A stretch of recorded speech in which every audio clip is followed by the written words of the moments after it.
Dr. Seidel arbeitet im Bundesamt für Verbraucherschutz und Lebensmittelsicherheit, unserer Schwesterbehörde. Sie ist dort für Tabakprodukte und verwandte Erzeugnisse zuständig, insbesondere für die Zulassung neuer Tabakerzeugnisse und für Fragen des Tabakrechts. Von der Ausbildung her Lebensmittelchemikerin und Frau Dr. Seidel hat in thermischer Verfahrenstechnik promoviert. Vielen Dank, dass Sie hier sind und wir freuen uns auf den Vortrag. Ja, vielen Dank für die nette Vorstellung. Moment, ich checke. Okay. Dann würde ich auch gleich anfangen mit einem Vortrag über rechtliche Grundlagen als Basis des gesundheitlichen Verbraucherschutzes. Ich würde hier gern zunächst was zu den Zuständigkeiten sagen und anschließend auf die rechtlichen Grundlagen nach dem Tabakrecht und außerhalb des Tabakrechts eingehen. Zunächst einmal, wie gesagt, die Aufgaben und Zuständigkeiten. Hier haben wir grundsätzlich einmal die Abtrennung zur Erarbeitung von Gesetzesentwürfen und auf der anderen Seite die Auslegung des Rechtes. Das sind zwei getrennte Bereiche, die auch von unterschiedlichen Behörden wahrgenommen werden. Auf der Seite der Erarbeitung der Gesetzesentwürfe haben wir auf EU-Ebene die DG Santé der Kommission, die ja eben einen Vortrag gehalten hat, und auf nationaler Ebene das Bundesministerium für Ernährung und Landwirtschaft, BMEL. Und in dessen Ressort sind auch das Bundesamt für Verbraucherschutz und Lebensmittelsicherheit angesiedelt, das ich hier heute vertreten darf, und auch das BFR, das hier die Veranstaltung hier sponsert oder gibt. Die Auslegung und der Vollzug des Rechts sind Aufgaben der Bundesländer. Diese haben zum einen wieder Ministerien und obersten Landesbehörden. Dann gibt es noch Fachaufsichtsbehörden in einigen Ländern und natürlich die Untersuchungsämter. Und ganz, ganz wichtig sind die lokalen Überwachungsbehörden. Und auf diese 4 Ämter gehe ich jetzt noch mal näher ein. Zunächst nochmal die Aufgaben des BVL im Zusammenhang mit E-Zigaretten. Wir sind die nationale Kontaktstelle für das EU-CEG. Das ist das europäische Notifizierungsportal für E-Zigaretten und Tabakerzeugnisse. Wir veröffentlichen auch eine Kurzliste dieser notifizierten Produkte. Wir warnen vor gefährlichen Produkten. Dieser Prozess der Warnung vor gefährlichen Produkten basiert auf Eigenkontrollen der Hersteller, wenn diese feststellen im Rahmen ihrer Herstellerpflicht, dass ein Produkt gefährlich ist, dann meldet sie das der zuständigen Behörde und über uns wird das dann veröffentlicht.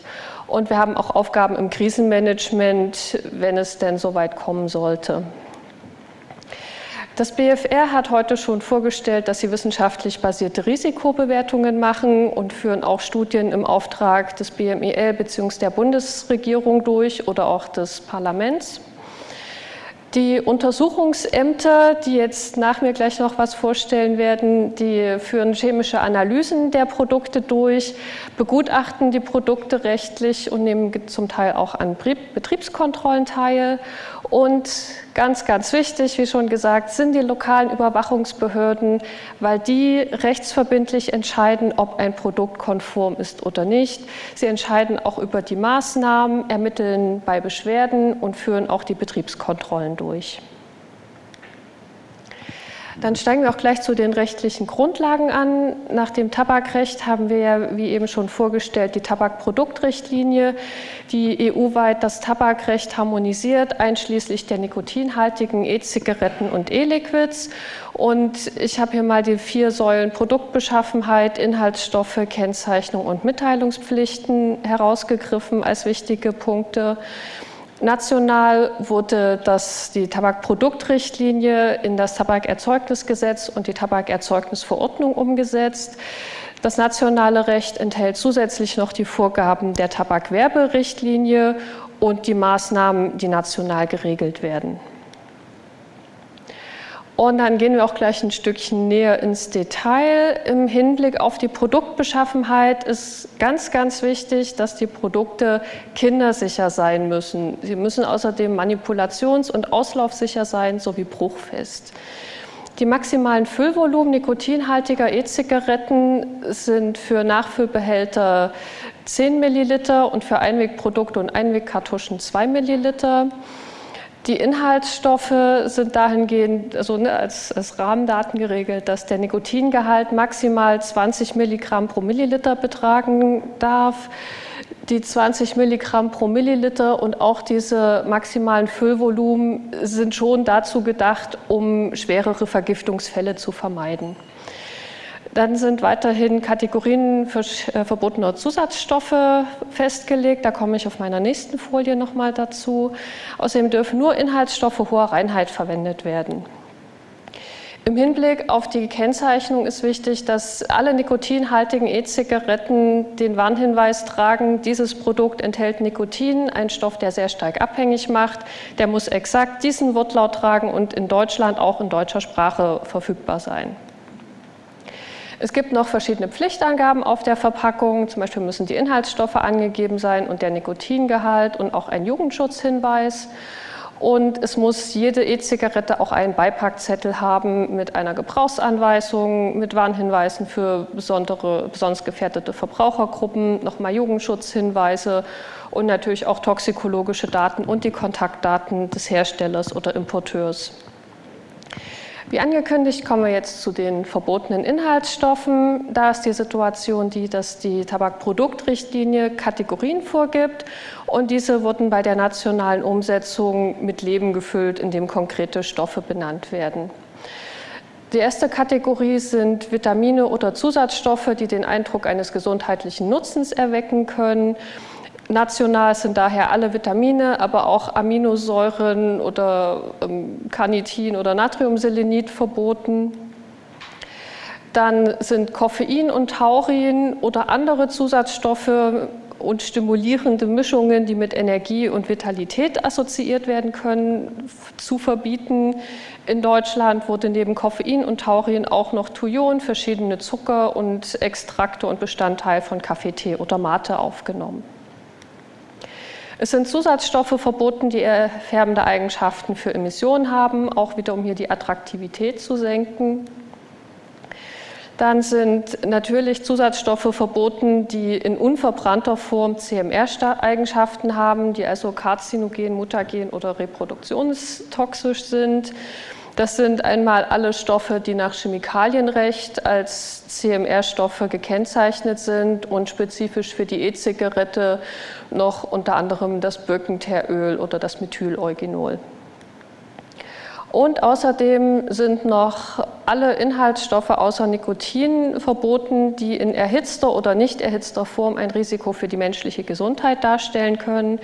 In Deutschland sind das zum Beispiel die Aromastoffe Diacetyl oder Kumarin oder auch aus Pflanzen gewonnene Stoffe wie Bittermandelöl oder Polyminze. Dann würde ich zum nächsten Punkt kommen, den Mitteilungspflichten, und hier mal so einen kleinen Überblick geben, welche Stoffe denn mitgeteilt werden müssen. Das ist jetzt hier nur ein Auszug, weil die Liste der mitzuteilenden Informationen wirklich sehr, sehr lang ist. Es müssen mitgeteilt werden der Name und die Kontaktdaten des Herstellers oder Importeurs innerhalb der EU, natürlich die Bezeichnung und die Art des Erzeugnisses, zu dem Erzeugnis die Zusammensetzung und die Rezepturdaten, Emissionsdaten, toxikologische Daten, Auswirkungen auf die Gesundheit und Informationen über die Nikotindosis und Aufnahme. Zu jedem Inhaltsstoff sind nochmal extra die chemikalienrechtlichen Bewertungen und toxikologische Daten vorzulegen. Und was hier auch ganz wichtig ist, die Mitteilung muss bei E-Zigaretten 6 Monate vor der Inverkehrbringung erfolgen. Hier habe ich mal eine kleine Übersicht mitgebracht über die Anzahl der mitgeteilten Produkte und deren Verlauf in den letzten Jahren. Also hier diese oberste Linie, die jetzt fast bei 300.000 Produkten ist, das ist die gesamte Anzahl der in Deutschland mitgeteilten E-Zigaretten, einschließlich der Nachfüllbehälter der Produkte und so weiter. Dann haben wir hier diese dunkle Linie, das sind die Nachfüllbehälter und die Einwegkartuschen. Und in der pinken Linie, das sind die Geräte einschließlich vorbefüllter Produkte, also die Ready-to-Use-Produkte. Und hier diese blaue Linie, die sehr konstant ist und im Vergleich zu den E-Zigaretten auch wirklich sehr weit unten rangiert, das sind zum Vergleich die Tabakerzeugnisse, die mitgeteilt sind. Also wir haben hier wirklich eine gigantische Produktanzahl, die irgendwie gehandelt werden muss. Das BVL veröffentlicht auch eine Liste dieser mitgeteilten Produkte. Diese Liste enthält die Produkte, die von den Herstellern und Importeuren für Deutschland notifiziert werden. Wir machen keine Überprüfung, es werden auch keine Daten geändert, sondern das sind die Daten, wie sie mitgeteilt werden. Es sind also keine zugelassenen, sondern nur mitgeteilte Produkte. Und diese Liste kann auch Produkte enthalten, die in Deutschland gar nicht im Verkehr sind. Der Hintergrund für diese Liste stammt eigentlich aus dem Tabakrecht und der Werbekampagnen einiger Tabakkonzerne zu sagen, die Produkte sind ohne Zusatzstoffe. Daraufhin hat man beschlossen und auch 2011 unter dem alten Tabakrecht hat man dann auch eine Liste der Inhaltsstoffe für Tabakerzeugnisse veröffentlicht. Bei E-Zigaretten hat man diesen Ansatz übernommen, wobei man hier auch sagen muss, die verwendeten Inhaltsstoffe sind auch auf der Verpackung aufgedruckt. Dann verlassen wir jetzt das Tabakrecht und schauen nach, was es sonst noch so gibt. Natürlich ganz, ganz wichtig, sowohl für die Geräte als auch für die Liquids ist das Produktsicherheitsgesetz, wonach keine Produkte auf dem Markt bereitgestellt werden, die die Gesundheit der Verbraucher gefährden.